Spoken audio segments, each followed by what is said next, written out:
Good morning વિદ્યાર્થી મિત્રો. ધોરણ 11 સાયન્સ ચેપ્ટર નંબર 4 રાસાયણિક બંધન અને આણ્વીય રચના. પેલો લેક્ચર શીખી ગયા તમે. કોસલ અને લુઈસના અભિગમમાંથી લુઈસનો અભિગમ અને તેની સંજ્ઞાઓ. લુઈસ સંજ્ઞાઓ આપણે જોઈ ગયા, બરાબર છે. નેક્સ્ટ આજે કોસેલનો અભિગમ. કોસેલે રાસાયણિક બંધનમાં કઈ કઈ બાબતો પ્રત્યે ધ્યાન દોર્યું. એટલે કોસેલના અભિગમ વિશે નોંધ લખવું.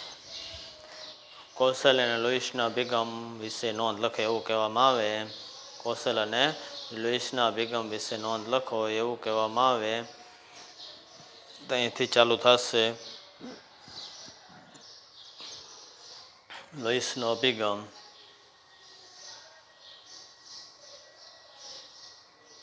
અહીંયા સુધી, ત્યાર પછી કોસેલનો અભિગમ આપણે આજે શીખીશું. તે બંને સાથે લખવાનું થાય. હવે કોસેલે રાસાયણિક બંધનમાં નીચેની હકીકતો પ્રત્યે ધ્યાન દોર્યું. એટલે કોસેલનો અભિગમ શું હતો તેના વિશેની માહિતી આપણે મેળવીએ. આવત કોષ્ટકમાં સૌથી ઊંચા વિદ્યુત ઋણ હેલોજન અને ઊંચી વિદ્યુત ધન આલ્કલી ધાતુઓ ઉમદા વાયુથી અલગ કરેલ છે. કોસેલે આ બાબત બતાવી. આવત કોષ્ટકમાં સૌથી વધુ વિદ્યુત ઋણ હેલોજન તત્વો છે. સૌથી વધુ વિદ્યુત ધન છે આલ્કલી ધાતુઓ છે. વચ્ચેથી ઉમદા વાયુથી અલગ પડે છે એવું કીધું. હેલોજન પરમાણુમાંથી ઋણ આયન અથવા આલ્કલી ધાતુમાંથી ધન આયન અનુક્રમે ઇલેક્ટ્રોન મેળવીને અથવા ઇલેક્ટ્રોન ગુમાવીને રચાય. હેલોજનમાંથી ઇલેક્ટ્રોન મુક્ત થશે, ગુમાવશે કે ઇલેક્ટ્રોન મેળવશે તેનો આધાર ઇલેક્ટ્રોન પ્રાપ્તિ એન્થાલ્પી ઉપર રહેલો છે અથવા આયનીકરણ એન્થાલ્પી પર રહેલો છે. એટલે આયનીકરણ એન્થાલ્પી અને ઇલેક્ટ્રોન પ્રાપ્તિ એન્થાલ્પી બે ઉપરથી નક્કી કરી શકાય. ઇલેક્ટ્રોન મેળવશે, ગુમાવશે. તો હેલોજન પરમાણુ માટે આયનીકરણ એન્થાલ્પી ખૂબ ઊંચી એટલે ઇલેક્ટ્રોન ગુમાવશે નહીં. અને ઇલેક્ટ્રોન પ્રાપ્તિ એન્થાલ્પીનું ઋણ મૂલ્ય વધુ એટલે ઉર્જા વધુ મુક્ત થાય. એટલે હેલોજન છે એ ઇલેક્ટ્રોન મેળવવાનું વલણ ધરાવશે. ઇલેક્ટ્રોન મેળવીને ઋણ આયન બનાવશે. આલ્કલીમાં એનાથી વિરુદ્ધ આયનીકરણ એન્થાલ્પી ઓછી છે.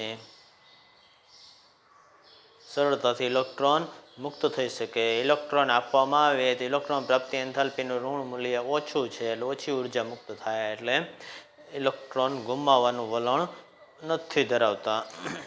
ઇલેક્ટ્રોન ગુમાવવાનું વલણ ધરાવે છે, ઇલેક્ટ્રોન મેળવવાનું વલણ ધરાવતા નથી આલ્કલી ધાતુઓ. એટલે આલ્કલી ધાતુઓ ધનાયન બનાવશે. ઇલેક્ટ્રોન ગુમાવીને હેલોજન ઋણાયન બનાવશે. ઇલેક્ટ્રોન મેળવીને આ રીતે બનેલા ઋણ અને ધન આયનો સ્થાયી ઉમદા વાયુ જેવી ઇલેક્ટ્રોન રચના પ્રાપ્ત કરે છે. આ ઉમદા વાયુઓ હિલિયમના અપવાદને બાદ કરતા 8 ઇલેક્ટ્રોનની સ્થાયી બાહ્ય કોષ રચના NH2 NP6 આપે છે. હિલિયમમાં 1s2 એવી ઇલેક્ટ્રોન રચના છે, 2 જ ઇલેક્ટ્રોનવાળી. એને બાદ કરતાં બાકીના બધા છે એ 8 ઇલેક્ટ્રોન રચનાવાળી બાહ્ય કોષ રચના આપે છે. સંપૂર્ણ ભરાયેલો છે એવું છે એ કોસેલે કહેલું. ઋણ અને ધન આયનો સ્થિર વિદ્યુતીય આકર્ષણથી સ્થાયી થાય છે. એને પ્લસ ઇલેક્ટ્રોન ગુમાવીને બનશે Cl માઇનસ ઋણ આયન બનશે. તો આ બંને છે સોડિયમ અને ક્લોરિન એકબીજા સાથે જોડાઈને NaCl બનાવશે અને સ્થાયીમાં રૂપાંતર થશે. સ્થિર વિદ્યુતીય આકર્ષણ બળ છે એને પ્લસ અને Cl માઇનસ વચ્ચે એટલે સ્થાયી સંયોજનમાં રૂપાંતર થાય છે. ઉદાહરણ તરીકે લઈએ તો સોડિયમ અને ક્લોરિનમાંથી NaClની રચના ઉપરની પદ્ધતિ પ્રમાણે નીચે પ્રમાણે લખી શકાય. સોડિયમની ઇલેક્ટ્રોન પ્રાપ્તિ એન્થાલ્પી ખૂબ જ ઓછી છે એટલે ઇલેક્ટ્રોન મેળવશે નહીં. આયનીકરણ એન્થાલ્પી પણ ઓછી છે એટલે સરળતાથી ઇલેક્ટ્રોન ગુમાવશે એટલે ધન આયનમાં રૂપાંતર થયું. સોડિયમ ધન આયનમાં રૂપાંતર થશે તો એની ઇલેક્ટ્રોન રચના 3s1માંથી 1 ઇલેક્ટ્રોન જશે એટલે નિયોન જેવી થઈ જશે. 2s2 2p6 બરાબર છે. એવી જ રીતના ક્લોરીનની ઇલેક્ટ્રોન પ્રાપ્તિ એન્થાલ્પી ઋણ મૂલ્ય ઘણું ઊંચું છે એટલે સરળતાથી ઇલેક્ટ્રોન મેળવશે. ઇલેક્ટ્રોન ગુમાવવાનું વલણ ધરાવતા નથી. તો એક ઇલેક્ટ્રોન મેળવે એટલે 3s2 3p5માંથી આર્ગોન જેવી ઇલેક્ટ્રોન રચના પ્રાપ્ત કરે 3s2 3p6. આ મુજબ મળેલા ઋણ આયન અને ધન આયન Na+ Cl- સ્થિર વિદ્યુતીય આકર્ષણ બળથી જોડાય NaCl બનાવે. હવે NaCl જે રહેલું છે એ ખરેખર તો Na+ અને Cl- એટલે બે રીતે લખી શકાય એટલે એ પ્રમાણે રચના પ્રાપ્ત કરશે. એ જ પ્રમાણે CaF2 બે ઇલેક્ટ્રોન બાહ્યતમ કક્ષામાં ધરાવે સંયોજકતા કોષમાં બે ઇલેક્ટ્રોન છે, બે ઇલેક્ટ્રોન ગુમાવશે એટલે સરળતાથી આર્ગોન જેવી ઇલેક્ટ્રોન રચના મેળવશે. બે શા માટે ઇલેક્ટ્રોન ગુમાવે? સમૂહ નંબર 2નું છે તત્વ ઇલેક્ટ્રોન પ્રાપ્તિ એન્થાલ્પીનું ઋણ મૂલ્ય ઓછું, પરંતુ આયનીકરણ એન્થાલ્પીનું મૂલ્ય પણ ઓછું છે એટલે આયનીકરણ સરળતાથી થાય. ઇલેક્ટ્રોન મેળવે ત્યારે ઓછી ઉર્જા મુક્ત કરે તો એ મેળવશે નહીં. ફ્લોરિન CaF2માં ફ્લોરિન ઇલેક્ટ્રોન મેળવશે એટલે નિયોન જેવી ઇલેક્ટ્રોન રચના પ્રાપ્ત કરશે. એટલે સામાન્ય રીતે Ca+2 અને 2F પાસેથી 2 ઇલેક્ટ્રોન મળશે એટલે 2 ફ્લોરિન 1 કેલ્શિયમ સાથે જોડાઈ જાય CaF2ની રચના બનાવશે. CaF2 બનાવે છે. એટલે આ મુજબ ધન આયન અને ઋણ આયન વચ્ચે સ્થિર વિદ્યુતીય આકર્ષણના પરિણામે રચાતા બંધને વિદ્યુત સંયોજક. એક ધન આયન હોય અને એક ઋણ આયન હોય એમની વચ્ચે જે આકર્ષણ બળને લીધે બંને આયનો એકબીજાથી જોડાઈ જાય. બંધ રચાય મતલબ રચાતા બંધ એટલે દોડે બાંધેલ ના હોય. એની વચ્ચે આકર્ષણ છે એને કારણે એકબીજાની નજીક ગોઠવાયેલા હોય છે પરમાણુઓ આયનો Ca અને ફ્લોરિન. તો એ પ્રમાણે સ્થિર વિદ્યુતીય આકર્ષણ બળથી જોડાયેલા હોય છે. તો એ સ્થિર વિદ્યુતીય આકર્ષણ બળ તો આ બંધને વિદ્યુત સંયોજક બંધ. કેવો બંધ કહેવામાં છે? વિદ્યુત સંયોજક બંધ કહે છે. આમ વિદ્યુત સંયોજકતા આયન પરના એકમ ભારની સંખ્યા છે. કેટલી વિદ્યુત સંયોજકતા છે? તો આયન CaF2+2 છે તો એકમ ભારની સંખ્યા છે. ધન આયન કેલ્શિયમની વિદ્યુત સંયોજકતા 2 વડે દર્શાવાય છે. ફ્લોરિનની વિદ્યુત સંયોજકતા 1 છે F-, બરાબર છે. એટલે એ પ્રમાણે દર્શાવે છે. આ બધી બાબત કોશેલે બતાવેલી હતી.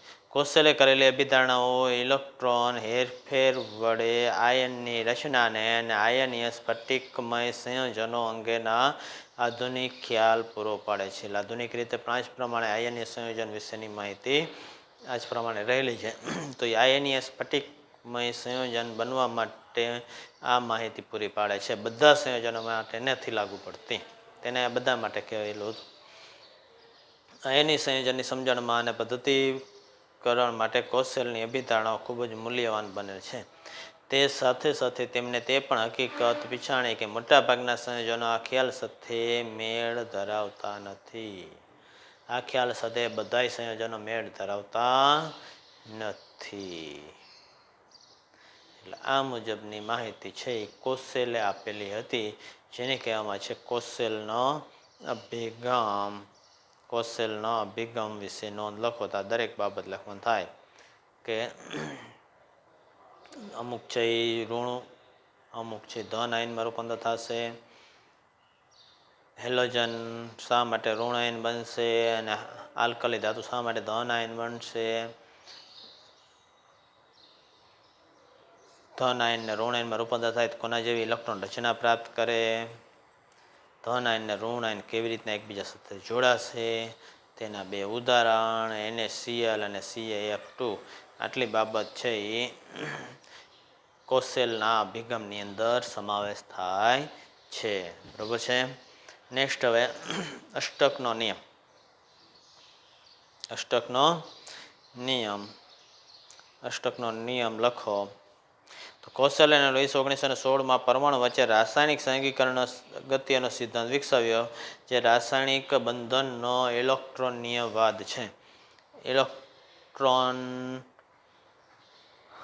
માં શું ફેરફાર થાય છે રાસાયણિક બંધન દરમિયાન, તો એ રાસાયણિક બંધન માટેનો ઇલેક્ટ્રોનીય વાદ છે જે કોસેલ અને લુઈસનો અભિગમ અત્યારે આપણે જોયું તે. આ નિયમ પ્રમાણે પરમાણુ સંયોજકતા ઇલેક્ટ્રોન એક પરમાણુમાંથી બીજા પરમાણુમાં સ્થાનાંતર દ્વારા એક પરમાણુમાંથી બીજા પરમાણુમાં સ્થાનાંતર એટલે કાંઈ ઇલેક્ટ્રોન મેળવે કે ઇલેક્ટ્રોન ગુમાવે એના દ્વારા અથવા સંયોજકતા ઇલેક્ટ્રોનની ભાગીદારી કરી તેમની સંયોજકતા કોષોનું અષ્ટક બનાવે છે. કોસેલ લુઈસનો જે અભિગમ હતો રાસાયણિક બંધન માટેનો, તો એ મુજબ છે ત્યાર પછી ઇલેક્ટ્રોન સંયોજકતા ઇલેક્ટ્રોન છે એ પરમાણુમાંથી એકબીજામાં સ્થાનાંતર થાય, આપલે થાય તેના દ્વારા અથવા સંયોજકતા ઇલેક્ટ્રોનની ભાગીદારી કરીને સંયોજકતા કોષ છે એ અષ્ટક બનાવે છે, અષ્ટક પૂર્ણ કરે છે, જેને કહેવામાં છે અષ્ટકનો નિયમ. અને શું કહેવામાં છે? અષ્ટકનો નિયમ. અષ્ટક છે એ પૂર્ણ કરશે સંયોજકતા ઇલેક્ટ્રોન છે એ ભાગીદારી કરી અથવા તો આપલે કરીને. સોડિયમ હતો તો એને પ્લસમાં રૂપાંતર થાય તો સોડિયમ નિયોન જેવી ઇલેક્ટ્રોન રચના પ્રાપ્ત કરશે 1s2 2s2 2p6 3s1. આવી સોડિયમમાંથી એક ઇલેક્ટ્રોન ગુમાવે છે એટલે 6 ને 2 8, બાહ્યતમ કોષમાં 8 પૂરા થઈ ગયા. ક્લોરીનમાં જેવી રીતના 1s2 2s2 2p6 3s2 3p5 એક ઇલેક્ટ્રોન મેળવશે એટલે 5 ને 1 6 થઈ જશે.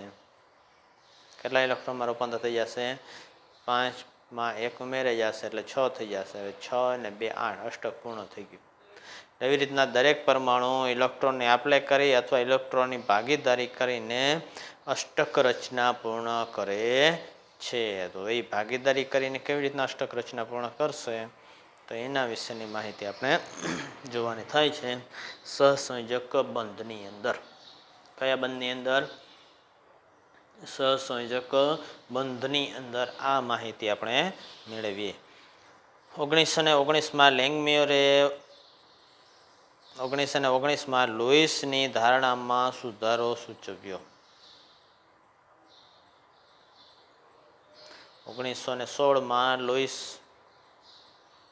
અભિગમ આપેલો હતો કોસેલ અને લુઈસે સ્વતંત્ર રીતે.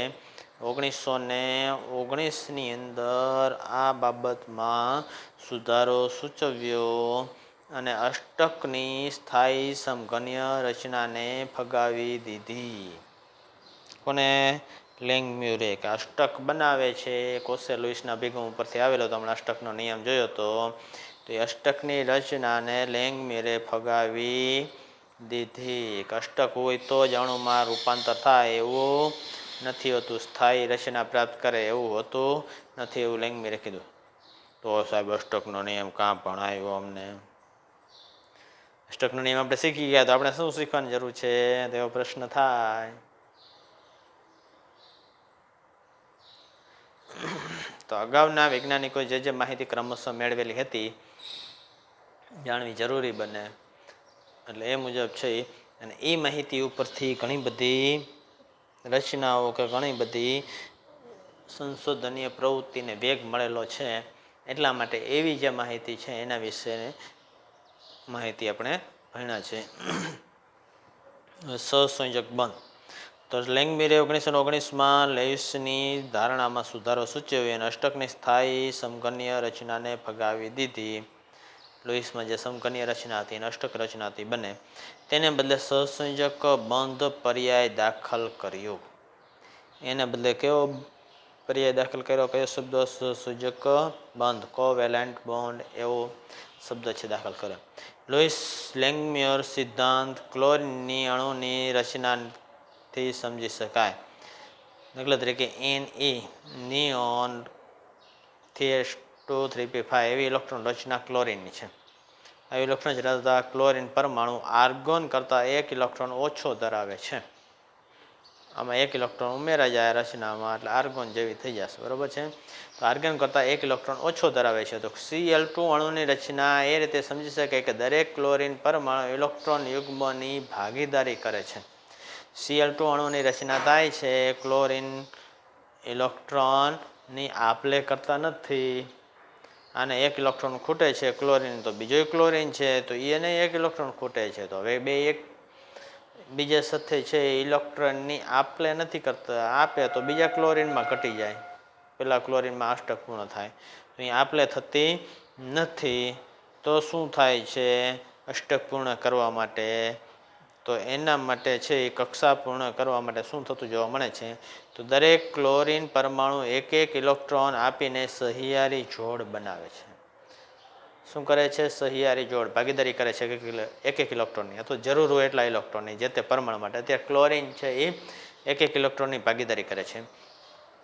આમ કરવામાં બંને ક્લોરિન પરમાણુ બાહ્ય કોષનું અષ્ટક નજીકના ઉમદા વાયુ આર્ગોન જેવું પ્રાપ્ત કરે છે. સીએલમાં એક, બીજા સીએલની અંદર એક,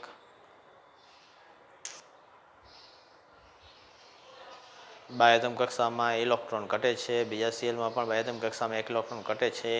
તો બંને ક્લોરિન પરમાણુ એક એક ઇલેક્ટ્રોનની ભાગીદારી કરે. એક ક્લોરિનના 7 પરમાણુ, બીજા ક્લોરિનના બીજો ઇલેક્ટ્રોન છે બીજા ક્લોરિનનો છે, તો બેમાંથી એક એક ઇલેક્ટ્રોનની ભાગીદારી કરે. હવે ભાગીદારીના ઇલેક્ટ્રોન બેયના ગણે તો આ ક્લોરિન પરમાણુ પોતાના 7 ને એક વધારાનો ભાગીદારીને 8 ઇલેક્ટ્રોન પૂર્ણ કરશે. આના પોતાના 7 ને એક વધારાનો બીજા ક્લોરિન પરમાણુ ઇલેક્ટ્રોન ભાગીદારી દ્વારા એ પણ 8 ઇલેક્ટ્રોનની રચના, એટલે કે આર્ગોન જેવું બંધારણ છે એ પ્રાપ્ત કરે છે. આર્ગોન જેવું બંધારણ મેળવી લે છે. બે ક્લોરિન પરમાણુ વચ્ચે આ પ્રમાણે જે બંધ રચાણો, તો એને કહેવામાં છે એક એક ઇલેક્ટ્રોનની ભાગીદારી થઈ છે એટલે એક સહસંયોજક બંધ કહેવાય. કેટલાની ભાગીદારી થઈ છે? એક એકની, એટલે એક સહસંયોજક બંધ છે એ રચાણો છે. એટલે આમ છે એ અષ્ટક રચના પૂર્ણ કરવા માટે ઇલેક્ટ્રોનની ભાગીદારી પણ થાય. ખાલી આપલે નહીં, લેંગમ્યુરના જે આપલેના સિદ્ધાંત હતા તેને લેંગમ્યુરે આપલેનો જે સિદ્ધાંત હતો એ સિવાય ભાગીદારીનો સિદ્ધાંત પણ આપ્યો. હવે બિંદુઓ ઇલેક્ટ્રોન દર્શાવે છે, આથી લુઈસ રચના તરીકે ઓળખાય છે. જે આપણે બંધારણ જોયું તેમાં બિંદુઓ હતા તો એ ઇલેક્ટ્રોન દર્શાવે એટલે એને લુઈસ રચના કહેવામાં છે. બીજા અણુઓ માટે પણ લુઈસ બિંદુ રચના લખી શકાય છે. એટલે આ પ્રમાણે છે એ સહસંયોજક બંધમાં લુઈસ રચના છે એ બતાવી. સહસંયોજક બંધ કેવી રીતના બને યાદ રાખજો. બરાબર છે. હવે બિંદુઓ ઇલેક્ટ્રોન દર્શાવે છે, આવી લુઈસ રચના તરીકે ઓળખાય છે. બીજા અણુઓ માટે પણ લુઈસ બિંદુ રચના લખી શકાય, જેમાં સંયોજકતા પરમાણુ એક સરખા હોય અથવા અલગ હોય તે નીચે પ્રમાણેની શરતો છે એ મુજબ છે એ લુઈસ રચના છે લખી શકાય. દરેક બંધ પરમાણુ વચ્ચે ઇલેક્ટ્રોન ભાગીદારીનું પરિણામ છે. સહસંયોજક બંધમાં દરેક બંધ છે પરમાણુ વચ્ચે ઇલેક્ટ્રોન ભાગીદારીનું પરિણામ છે. એક બંધ હશે તો એક ભાગીદારી થાય ઇલેક્ટ્રોનની એક એકની, બે ઇલેક્ટ્રોનની ભાગીદારી થાય તો દ્વિબંધ છે બનશે. દરેક સંયોજકતા પરમાણુ ભાગીદારી યુગ્મને ઓછામાં ઓછા એક ઇલેક્ટ્રોન આપે છે. ઓછામાં ઓછા એક ઇલેક્ટ્રોન સાથે ભાગીદારી કરશે. ઇલેક્ટ્રોનની ભાગીદારીના પરિણામે સંયોજકતા પરમાણુઓની કોષ ઉમદા વાયુ જેવી રચના ધારણ કરે છે. ભાગીદારી પછી ઉમદા વાયુ જેવી રચના પ્રાપ્ત થવી જોઈએ. આમ પાણી અને કાર્બન ટેટ્રાક્લોરાઇડમાં સહસંયોજક બંધની રચના નીચે પ્રમાણે છે.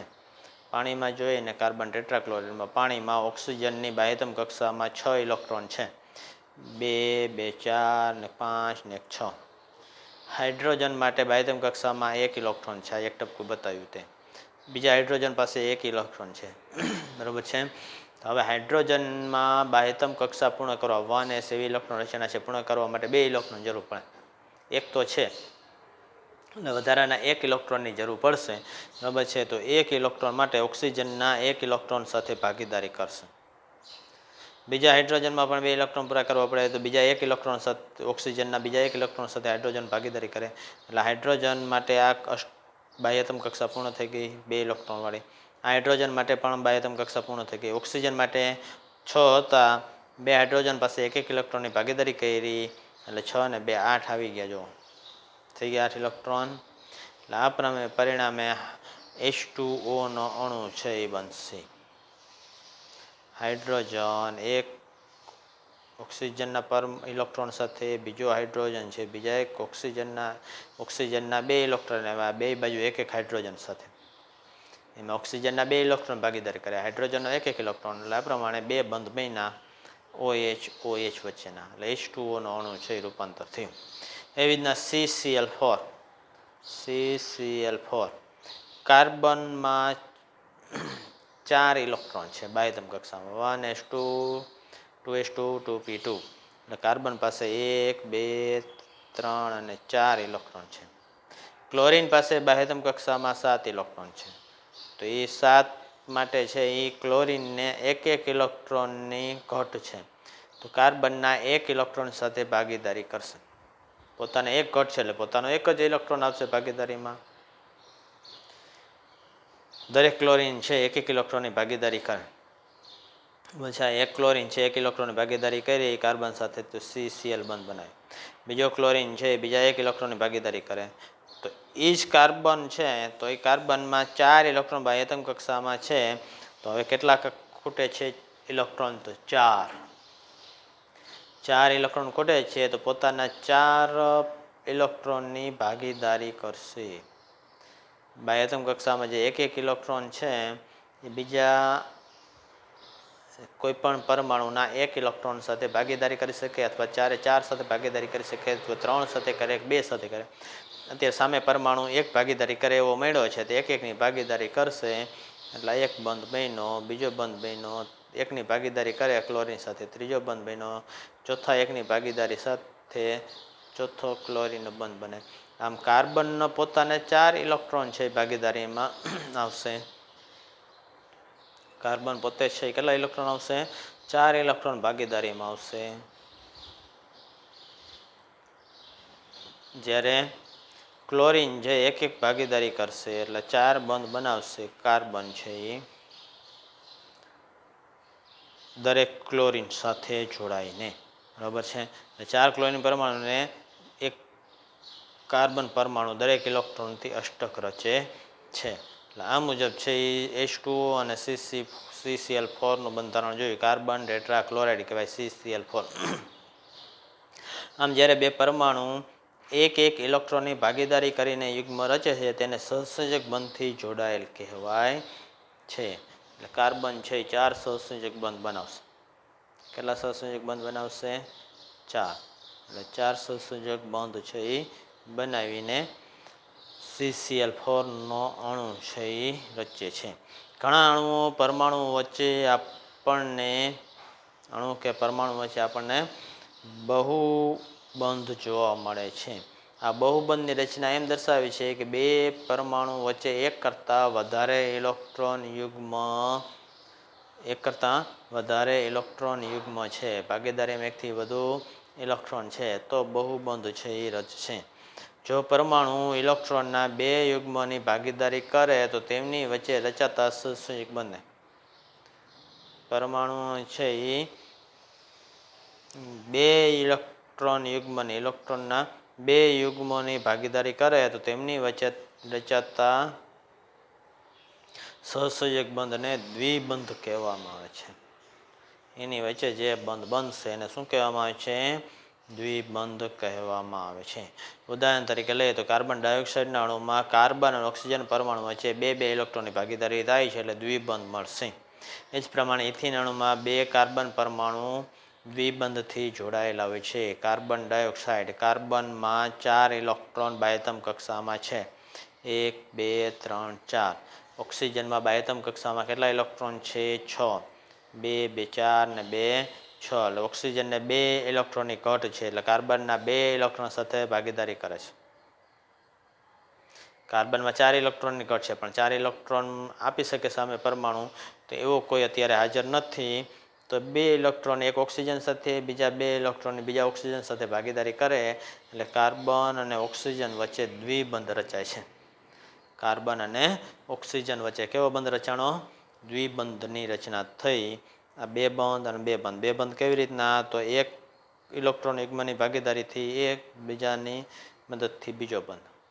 એવી રીતના કાર્બન ઓક્સિજન વચ્ચે 1 કાર્બનનો પરમાણુ 1 ઓક્સિજન એટલે 1 બંધ બને, બીજો કાર્બનનો પરમાણુ બીજો ઓક્સિજનનો પરમાણુ એટલે બીજો છે 1 બંધ બનેલો.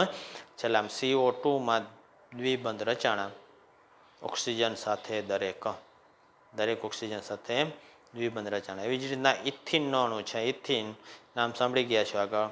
C2H4. કાર્બન પાસે 4 ઇલેક્ટ્રોન છે. 1 2 3 અને 4 બાહ્યતમ કક્ષામાં. બીજો કાર્બન C2H4માં બીજા કાર્બન પાસે પણ બાહ્યતમ કક્ષામાં 4 ઇલેક્ટ્રોન છે. હવે એમાંથી 2 કાર્બન વચ્ચે 2 ઇલેક્ટ્રોનની ભાગીદારી થઈ. 2 કાર્બન વચ્ચે 2 ઇલેક્ટ્રોનની ભાગીદારી થઈ એટલે 2 બંધ બન્યા દ્વિબંધ. હાઇડ્રોજન સાથે 1 ઇલેક્ટ્રોનની ભાગીદારી થાય છે કાર્બનના, તો એક બંધ બન્યો. બીજા કાર્બનનો બીજો 1 ઇલેક્ટ્રોન બીજો 1 હાઇડ્રોજન બંધ બનાવે. એના પછીના કાર્બન છે તો દરેક 1 હાઇડ્રોજન સાથે બંધ બનાવે. એટલે આ પ્રમાણે ઇથિનનો અણુ એની અંદર કાર્બન વચ્ચે દ્વિબંધ બનેલો છે. એટલે 2 ઇલેક્ટ્રોનની ભાગીદારી થઈ છે એટલા માટે હાઇડ્રોજન અને કાર્બન વચ્ચે 1 બંધ, 1 હાઇડ્રોજન સાથે કાર્બનનો 1 ઇલેક્ટ્રોનની ભાગીદારી થાય છે એટલે 1 બંધ છે. એટલે આ મુજબ ઇથિનના અણુમાં છે એ 2 કાર્બન વચ્ચે દ્વિબંધ અને હાઇડ્રોજન વચ્ચે સિંગલ બોન્ડ જોવા મળે છે. જ્યારે સંયોજકતા પરમાણુઓ 3 ઇલેક્ટ્રોન યુગ્મની ભાગીદારી કરે, દાખલા તરીકે નાઇટ્રોજન N2માં, તો નાઇટ્રોજન પરમાણુ 2 કાર્બન પરમાણુઓ ઇથાઇન અણુમાં એ ત્રિબંધ રચશે. નાઇટ્રોજનમાં અને 2 કાર્બન પરમાણુ ઇથાઇન અણુની રચના કરે તો એ બેની અંદર છે ત્રિબંધ બનશે. N2 અણુ બને તો નાઇટ્રોજનની બાહ્યતમ કક્ષામાં નાઇટ્રોજનની રચના N 7 electron 1s2 2s2 2p3. બાહ્યતમ કક્ષા તેમાં 8 ઇલેક્ટ્રોન પૂરા કરવા માટે કેટલાની ઘટ છે? 3ની. બાહ્યતમ કક્ષામાં 3 ને 2 5 ઇલેક્ટ્રોન છે. એટલે એક નાઇટ્રોજન પાસે 1 2 3 4 ને 5 ઇલેક્ટ્રોન છે બાહ્યતમ કક્ષામાં. બીજા નાઇટ્રોજન પાસે પણ 5 છે. તો એ 3ની ભાગીદારી કરે એટલે ત્રિબંધ રચાણો અને N2 અણુની રચના થાય. બે માટે 8 ઇલેક્ટ્રોન પૂરા થઈ જાય. જો 8, બીજા માટે પણ 8. એવી રીતના ઇથાઇન અણુ C2H2 ઇથાઇન, સામાન્ય નામ છે એસિટિલિન. 10મા ધોરણમાં આવી ગયું છે, યાદ રાખજો, બાજુમાં લખી લેજો. કાર્બન એની પાસે 1 2 3 ને 4 ઇલેક્ટ્રોન, બીજા કાર્બન પાસે પણ 1 2 3 ને 4. એમાંથી 2 કાર્બન એકબીજા સાથે 3 ઇલેક્ટ્રોનની ભાગીદારી કરે. બાકી વધેલો કાર્બનનો 1 ઇલેક્ટ્રોન તો હાઇડ્રોજનના 1 સાથે ભાગીદારી કરશે. બાકી વધેલો 1 હાઇડ્રોજન 1 સાથે ભાગીદારી કરે તો કાર્બનના 8 ઇલેક્ટ્રોન પૂરા, બીજા કાર્બનના 8 ઇલેક્ટ્રોન પૂરા. બરાબર છે. તો એ 8 ઇલેક્ટ્રોન રચના માટે 3 બંધ બનેલા છે કાર્બન વચ્ચે. હાઇડ્રોજન અને કાર્બન વચ્ચે 1 બંધ બનેલો છે. એટલે આ મુજબ ઇથાઇન અણુની રચના થઈ છે. બરાબર છે. આમાં છે એ વચ્ચે ચકેડા દોરેલા છે. ચકેડા સિવાય કાર્બન, બીજો કાર્બન 1 2 3, હાઇડ્રોજન 1 ભાગીદારી, આ પ્રમાણે બંધારણ છે. એને કહેવામાં છે લુઈસ રચના, લુઈસ બિંદુ રચના અથવા તો લુઈસ રજૂઆત, જેના વિશે આપણે નેક્સ્ટ હવે પછી લેક્ચરમાં શીખીશું. બરાબર છે. અત્યારે સહસંયોજક બંધમાં 1 ઇલેક્ટ્રોનની ભાગીદારી, 1 બંધ, 2 ઇલેક્ટ્રોનની ભાગીદારી, દ્વિબંધ, 3 ઇલેક્ટ્રોનની ભાગીદારી, ત્રિબંધ, 1 બંધ બનાવે તેવા ઉદાહરણ આપણે જોઈ ગયા સહસંયોજક બંધની અંદર. બરાબર છે. 2 ઇલેક્ટ્રોનની ભાગીદારી કરે તેવા ઉદાહરણ જોયા. 1 ઇલેક્ટ્રોનની ભાગીદારી કરે તેવા ક્લોરીન Cl2 અણુ, H2O અણુ, CCl4નો અણુ. 2 ઇલેક્ટ્રોનની ભાગીદારી કરે તેવું જોયું CO2, ઇથિન C2H4. 3 ઇલેક્ટ્રોનની ભાગીદારી કરે 2 ઉદાહરણ N2 નાઇટ્રોજન અને ઇથાઇન C2H2. ક્લિયર? અષ્ટકનો નિયમ, સહસંયોજક બંધ અને કોસેલ બંધ રચના, આના વિશેની માહિતી વ્યવસ્થિત તૈયાર કરી નાખ્યો. Thank you very much.